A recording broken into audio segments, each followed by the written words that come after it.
안녕하십니까. 신인균의 국방TV 시큐리티 뉴스입니다. 오늘도 역시 아주 중요한 국제정치 그리고 대한민국 안보 관련한 소식 간추려서 브리핑 해드리겠는데요. 정말 이 문재인 정부의 독재 그리고 그들이 집권을 하기 위한 재집권을 하기 위한 이 야욕이 얼마나 잔인하고 반민주적인지 여실히 지금 드러나고 있는데 정말 어떻게 이럴 수가 있나라는 생각이 듭니다. 거의 이 나치와 같은 이런 짓거리를 하고 있는 것이 아닌가라고 생각이 들고, 그리고 나머지 두 개의 소식은 정말 고소한 소식입니다. 보겠습니다. 대선을 1년여 앞둔 더불어민주당이 포털 사이트를 이용한 여론 조작에 팔을 걷어붙이고 나섰습니다. 이번에는 포털 사이트의 뉴스 편집에 정부가 개입하는 초유의 법안까지 준비하고 나섰다는 소식입니다. 말 그대로 최악의 독재 정권입니다. 더불어민주당이 27일 주요 포털 사이트의 뉴스 편집 알고리즘을 정부가 관리 감독하는 내용의 법안은 물론 포털 사이트의 뉴스 제공 기능을 아예 폐지하는 법안까지 준비하고 있는 것으로 확인되어 충격을 주고 있습니다. 민주당은 27일 국회 과학정보통신위원회 포털 알고리즘 공청회에서 촛불 시민들의 주요 과제는 언론 개혁이고 언론의 편향성이 주로 문제가 된다라며 알고리즘 자체가 가짜뉴스나 편향성을 증폭시킬 것이다 라며 포털 사이트의 알고리즘에 정부가 개입해야 한다는 입장을 내놓았습니다.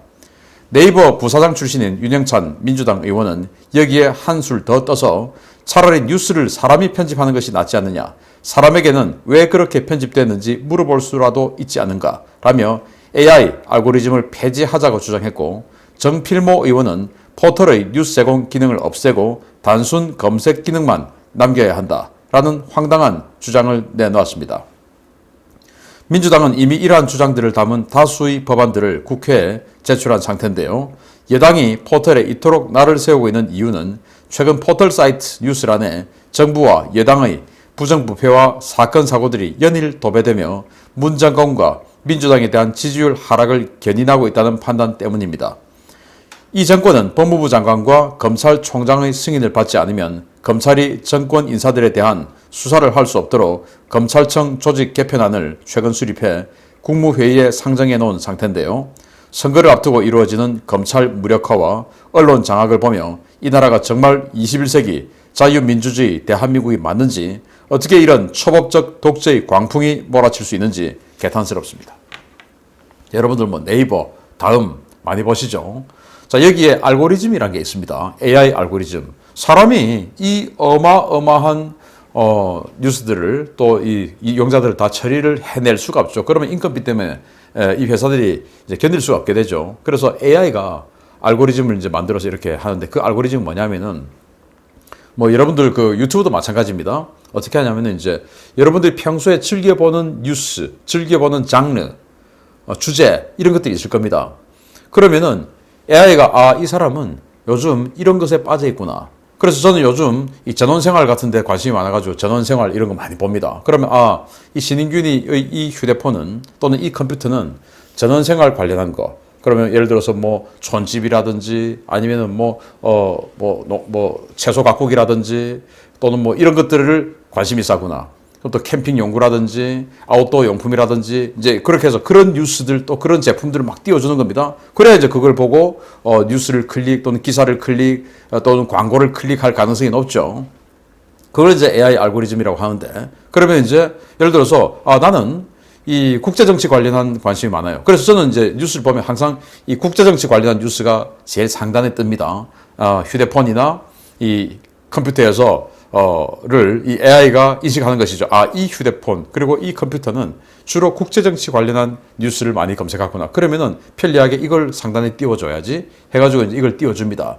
그래서 여러분들이 보는 네이버 뉴스와 제가 보는 네이버 뉴스의 이 관심사가 다르기 때문에 당연히 다른 게 떠요. 그리고 연관 또 기사가 밑에 쫙 달라붙는데 그게 또 다른 게 떠요. 자, 그렇게 되다 보니까 여러분들에게는 정권을 지금 정권의 비리, 비위, 그리고 잘못된 점, 이런 것들에 대한 기사를 이제 몇 번 보면, 이 사람은 이런 것들을 좋아하구나 해서 비슷한 제목의 이런 기사들을 갖다 붙여줍니다. 그러니까 이제 점점 더 그 분야에 대해서 집중적으로 파고들 수 있게 되는 것이죠.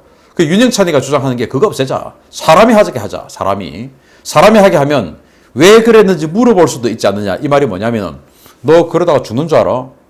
잘릴 줄 알아? 하지 마. 라고 하는 건데 AI는 잘릴 줄 알아? 이게 안 되니까 통제를 못한다 이겁니다. 그래서 사람이 하게 하자. 그리고 정필모라는 자는 뭐라고 이야기하냐.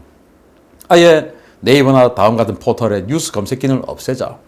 아니 자유민주주의 국가에서 이런 이 온라인 플랫폼을 이용해서 사업을 하는 것이 네이버라는 거대 기업의 자신들의 사업이에요. 다음의 사업이에요. 그러면은 삼성전자에게 야 니들은 휴대폰만 생산하고 반도체는 생산하지 마. 이게 됩니까? 이렇게 해서 됩니까? 현대자동차에게 야 니들은 승용차만 하고 트럭은 하지 마. 과거의 독재 정권이 그렇게 했었죠. 전두환 정권이 그렇게 해서 야 기아자동차 니들은 빠져 뭐 이런 식으로 했지 않습니까? 승용차 생산하지 마. 이런 식으로 했지 않습니까? 그걸 그렇게 비난했던 자들이 누굽니까? 이 자들 아닙니까? 이 자들이 지금 그것보다 더한 짓을 하는 겁니다. 이게 말이 됩니까? 현대자동차에게 승용차만 생산하고 트럭은 생산하지 마. 삼성전자에게 휴대폰만 하고 반도체는 하지 마. 이거하고 똑같은 게 아니고 뭐겠습니까? 네이버 보고 뉴스 검색은 못하게 다른 검색만 해. 이게 말이 됩니까? 검색 플랫폼인데 네이버가 그렇게 해서 광고비 받아먹고 매수를 올리는 기업인데 말이 됩니까? 안 되죠. 자, 그래서 이런 짓거리들을 한다는 겁니다. 왜? 자신들이 지금 잘못한 게 워낙 많으니까 그 잘못한 기사들이 자꾸 노출이 되니까 정권 잃을 것 같거든요. 정권 잃으면 어디로 갑니까? 가기 싫은 대학교 가야죠. 어느 학교인지 아시겠죠? 그 학교에 줄줄이 그냥 아주 단체로 줄 서서 들어갈 그 학교 특별 입학 문이 그냥 쫙 열려 있죠. 입학 서열들 다 지금 우리는 알고 있죠. 이런 거 학교 가기 싫으니까 아니 내가 이 나이에 왜 학교를 가 하는 그런 사람들 지금 막 천지로 있으니까 겁나죠. 그러니까 이제 이렇게 학교 안 가려고 이상한 법을 만드는데 이게 전 세계인들이 봤을 때 이게 말이 되겠습니까? 자, 그런데 또 그렇게 가기 싫은 학교에 안 가려고 또 어떻게 하냐. 이제 6가지 법안을 범죄 행위에 대해서는 이거는 법무부 장관 박범계 그리고 검찰총장이 될 김호수 이 사람 둘 사람의 허락 없이는 수사하면 안 돼 라고 하는 겁니다. 왜냐? 지금 이제 검찰 인사해가지고 검사장 이상급들 친문 아니면 그냥 다 날려버리는 것이죠. 그런데 밑에 부장검사들 이런 사람들은 야 윤석열 선배가 대통령 되면 나는 지금 뭐 그 라인에 줄 섰고 지금 내가 하고 있는 거 윤석열 선배가 보고 계실 테니까 나는 출세할 수 있어. 부장검사들은 아직 갈 길이 멀기 때문에 그런 생각할 수 있죠. 그러니까 내가 뭐 10개월만 버티면 되지. 윤석열 선배 지금 나 하는 거 다 보고 있을 거야. 그래서 더 용맹하게 하는 겁니다. 그러니까 그렇게 윤석열 선배의 눈에 들기 위해서 노력하는 부장검사들 아직 뭐 퇴직하려면은 10년 정도 남았으니까 무서운 것이죠. 그 부장검사들이. 그러니까 검사장급 이상들은 일단 자기 편으로 다 채우고 그리고 그 부장검사들이 독자적으로 수사를 못하게 하게끔 이런 6가지 중대 고위공직자 관련한 범죄 이게 뭐냐면은 고위공직자 부패, 고위공직자의 경제범죄, 고위공직자의 비위, 고위공직자의 선거 관련 문제, 그리고 방위산업 문제, 그리고 대형 참사 이 6개에 있어서는 국방부, 법무부 장관 그리고 검찰총장 허락 없이는 수사하지 마. 왜? 부장검사들이 윤석열 선배한테 눈 들려고 노력하니까 그 노력이 바로 자신들의 어마어마한 부담이 되니까 그걸 못하게 하는 이게 정말 기가 차는 자들이죠. 정말 이 뭐 촛불 시민 뭐 민주 어쩌고 하는 민주파리 하면서 이 정도로 독재를 했던 또 그 독재의 강도가 1970년대에 우리가 느꼈던 그 독재의 강도하고 이 21세기에 느꼈던 독재의 강도하고 달라요. 이렇게 자유스러운 이런 상황에서 이런 독재의 강도는 1960년대 70년대에 당했던 그거하고 또 차원이 다르죠. 여러분들이 예전에 군대 생활할 때 제가 군대 생활할 때 먹었던 그 밥 또 당했던 그 대우 지금 만약에 한다면 완전히 그냥 군대 초토화 돼버리겠죠. 그러나 그때는 그게 당연한 줄 알았습니다. 근데 지금은 당연하지 않죠. 급식비 2,900원 마진도 없고 전기세도 없고 인건비도 없고 그냥 부식비만 해서 2,900원 이거 고등학교 웬만한 고등학교 급식보다 훨씬 낫습니다. 그럼에도 요즘 젊은이들은 내가 어떻게 이런 걸 먹고 살아? 라고 생각됩니다. 왜? 집에서는 그보다 더 잘 살았으니까. 그 정도로 지금 우리는 자유민주주의를 엄청나게 만끽하고 있는 이런 상황에서 정말 충격적인 20세기 중반 냉전시대격인 이런 법안을 해내고 있는 것에 대한 충격이 엄청날 겁니다. 그럼에도 불구하고 그래도 우리 달님은 해도 돼요. 라고 하는 자들이 있다라고 하니까 정말 안타깝습니다만은 중도에 계신 분들은 알아주시겠죠. 10%만 알면 됩니다. 한 30% 절대로 돌아서지 않는 그 30% 애달바 할 필요도 없습니다. 10% 중도에 있는 10%만 야 이건 정말 잘못됐구나 라고 생각하게끔 하면 됩니다. 걱정 마십시오. 이 독재자들, 이 독재 법안들이 결국은 다음 정권에서 자신들을 완전히 그냥 단체 여행을 보내는 법이 될 겁니다. 두 번째입니다. 문재인 정권은 어떻게든 북한과 접촉하고 싶어 하지만 북한은 어떻게든 남한과 관계를 끊고 완전히 단절되는 것을 원하는 것 같습니다. 북한이 모든 기관과 기업에 남조선 접촉 금지령을 내렸다는 소식입니다. 북한 당국이 북중 무역 재개를 준비하고 있는 정황이 포착되고 있는 가운데 중국과는 접촉해도 한국과는 절대 접촉하면 안 된다는 엄명을 일선에 하달했다고 데일리 NK가 27일 보도했습니다. 데일리 NK는 북한과 중국 소식통을 인용해서 최근 북한에서 모든 기관원과 기업소 구성원들에게 한국인은 물론 한국인과 연계되었던 중국인까지 그 어떤 사업은 물론 접촉조차 하지 말라는 엄명이 하달됐다라고 전했습니다. 중국 랴오닝성에서는 중국인을 중간 매개인으로 삼아 한국 사업자들로부터 물건을 받아 북한으로 반입하는 무역이 성행했는데요. 북한은 무역 재개가 검토되고 있는 시점에 그 어떤 한국인과도 직간접 접촉을 피하라는 지시를 내려 그 배경에 관심이 쏠리고 있습니다. 북한 내 소식통들은 북한 당국의 이러한 조치가 지난해 12월 채택된 반동사상 문화 배격법 영향에 따른 것으로 보고 있는데요.